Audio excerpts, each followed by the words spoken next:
All right, everyone. The Democratic House is planning to begin obstructing some of Trump's arms buildup. Like he had suggested that he wanted the U.S. military to redevelop, and it is redevelopment. This article doesn't say it. None of the Democrats know this, I guess.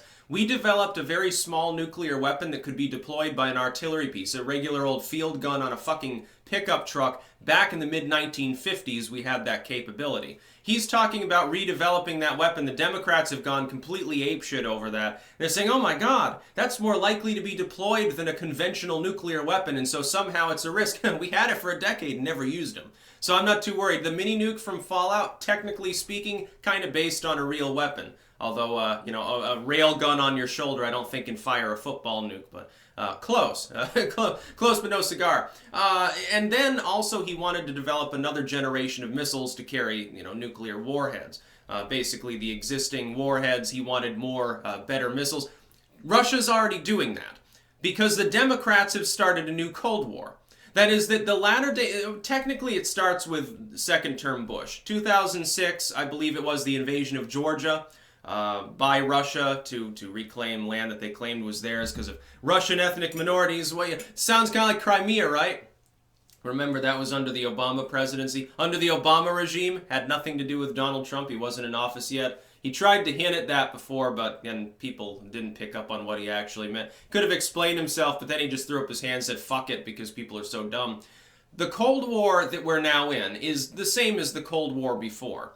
It's not a new it's not like Cold War II or anything like that. It didn't ever fully go away.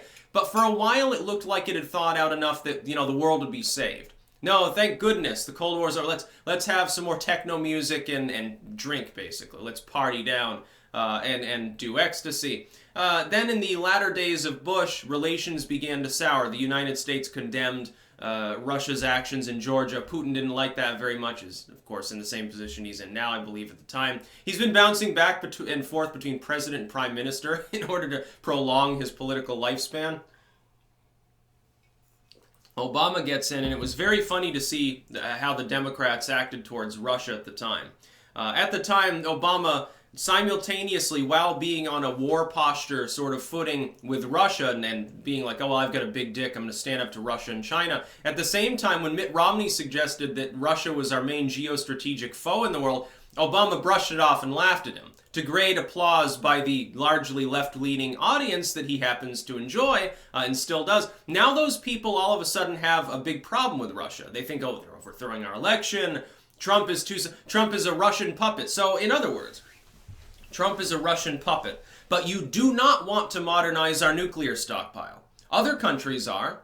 The Russians and China's developing the next generation of missiles right now. Now, they're well behind us. Their claims of, well, we've got supersonic stealth missiles that fly at Mach 10,000 and you can never see them, haha, we win forever.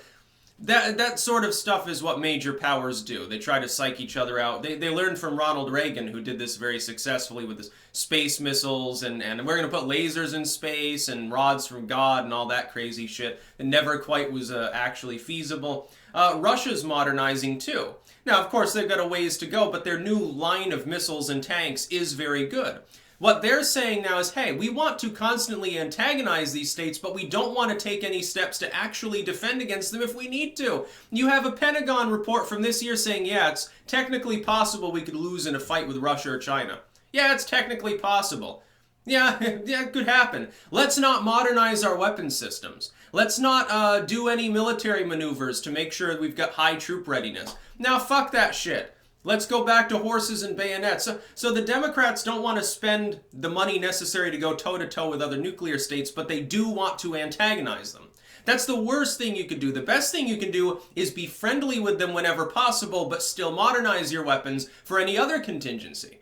Look, it would be a better world if instead of worrying about Russia and China potentially hauling off and nuking us, we were just worried about some militants again. Like during the lull in the Cold War, during the Bush administration, you were talking, basically, between the end of the Reagan administration, the wall falls and the Soviet Union begins to crumble and collapse. We no longer have to worry about that. China at that time was not yet a great power. It was just basically a sub-Russian regional power, regardless of its nuclear stocks, and just wanted to really sell lots of cool shit.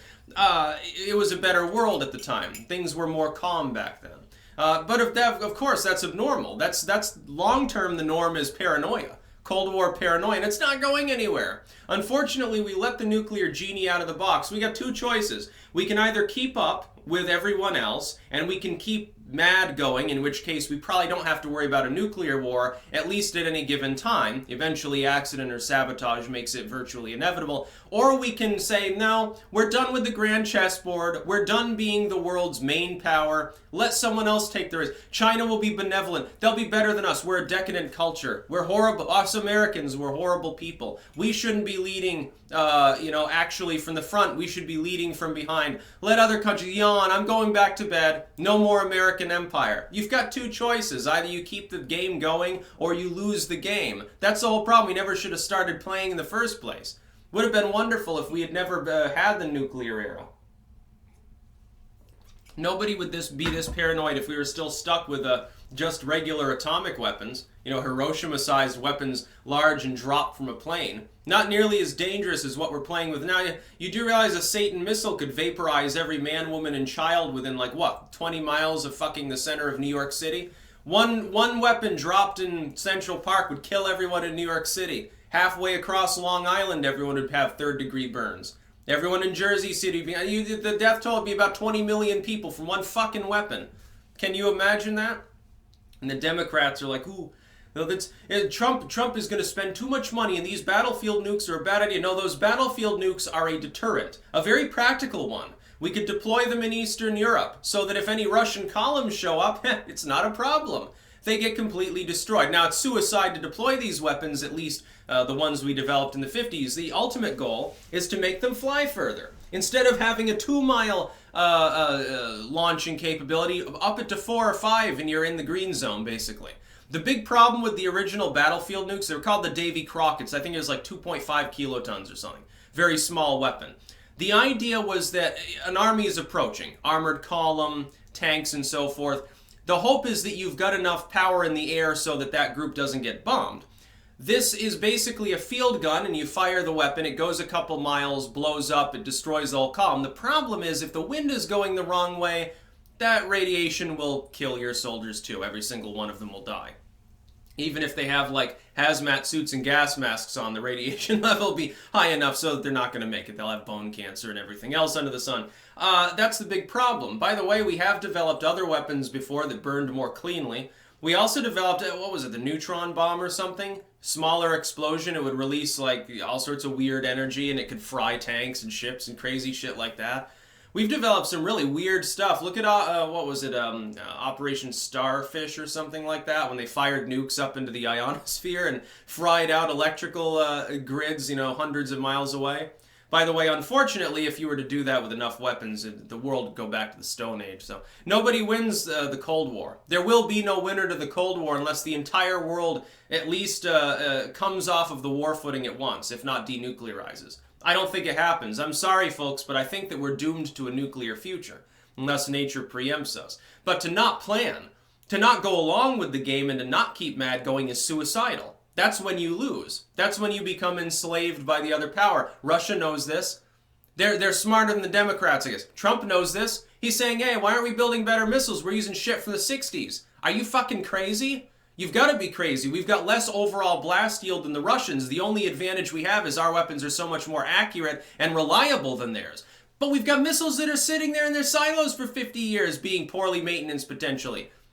A third of our weapons probably wouldn't even get off the ground. Yes, I think we should probably look to modernizing it. And yeah, we should develop battlefield nukes. Why not? Dismantle some of the larger weapons and reassemble them into smaller pieces that are battlefield ready. Or smaller missiles, launch it from a sub, whatever. Whatever you need to do to keep the country safe. It's unfortunate that we have to. I'm anti-war and I'm definitely anti-nuking civilian centers. What else are we going to do, though? Are we going to fall behind and lose? That sounds like fun. Yeah, a wonderful future. Yeah. Trump is a Russian puppet, but the Democrats want us to capitulate to Russia in the arms race, basically. You do realize we are in an arms race, right? You've caused it with your Russophobia and with your constant antagonism. That's about all. Peace out.